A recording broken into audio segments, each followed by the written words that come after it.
Quería empezar hablando de México, no sé si te parece bien. Tenemos ahí ese grueso de encuestas, ¿sale? No sé si lo ves bien, yo creo que se ve más o menos bien, pero bueno, lo que podéis observar es, han cambiado un poquito los nombres de las candidaturas, Ujú, ahí están. porque se han actualizado las candidaturas, bueno, los nombres de lo que serían, lo que ya eran las coaliciones, que no han cambiado sustancialmente, pero se ha actualizado, digamos, el nombre de las distintas candidaturas para esas elecciones de junio de 2024. Lo que sería la coalición de Morena y el resto de partidos que secundan a Morena, ahora va a llamarse, o se llama ya, de cara a estas elecciones, Sigamos Haciendo Historia, y lo que era esa coalición entre el PRI, el PAN y el PRD va a pasar, o ya pasa a llamarse Fuerza y Corazón por México. Esas son un poco las dos candidaturas principales y lo que podéis observar es que la candidatura de Morena y sus partidos aliados, bueno, parte con un favoritismo total en todas las encuestas, algunas de ellas incluso por encima del 60%, duplicando en la mayoría de los casos a la coalición liderada por Gálvez, por esa candidata de unidad entre el PAN, el PRD y el PRI, y que lo que muy posiblemente tendremos en junio es una revalidación de la transformación en México, de la cuarta transformación en México, dirigida esta vez ya no por Andrés Manuel López Obrador, que se va de la presidencia, se va de la política institucional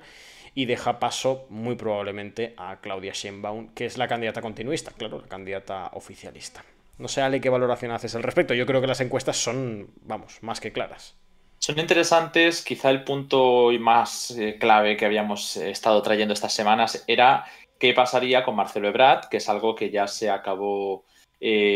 bueno, acordando de alguna manera después de aquella disrupción de si se iba a romper el espacio de Morena y también qué iba a pasar con Movimiento Ciudadano, ¿no? Porque se habló de que es el partido que veis en tercera columna, ¿no? Si iba a lograr otra candidatura o si el mismo Brad pues iba a participar. Esto pues finalmente ha quedado desierto, ¿no? Vamos a esperar aún, todavía hay tiempo para saber qué desarrollos tiene este partido, pero en principio la unidad del sector de Morena y la unidad de las derechas o de los partidos tradicionales en general, porque no eran solo eso, se ha logrado y es algo que no estaba tan claro, porque también se hablaba desde el PRI, PAN, PRD, ¿no? Una posible competición, al menos sí que se hablaba de candidaturas a nivel interno. Pero bueno, esto parece que se ha solventado y que vamos a cuestión de dos bloques y pues las encuestas todavía siguen marcando, a pesar de lo que ha sido pues un poco descoordinación y mala imagen, mala comunicación, una victoria de Sheinbaum. Sí, es lo más posible.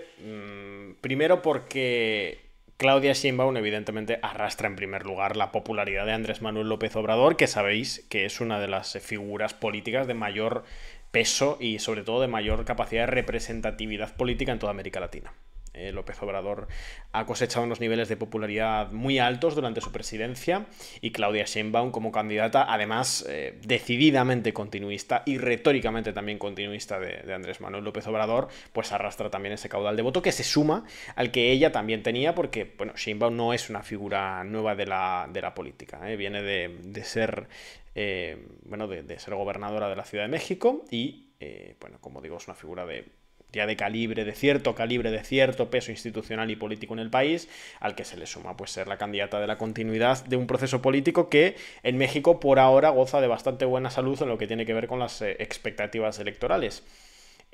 Son unas de las elecciones que tenemos el año que viene, una de las que más decididas a priori parece que están.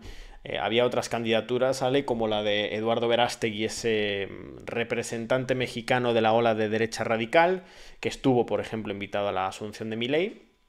que en esa lógica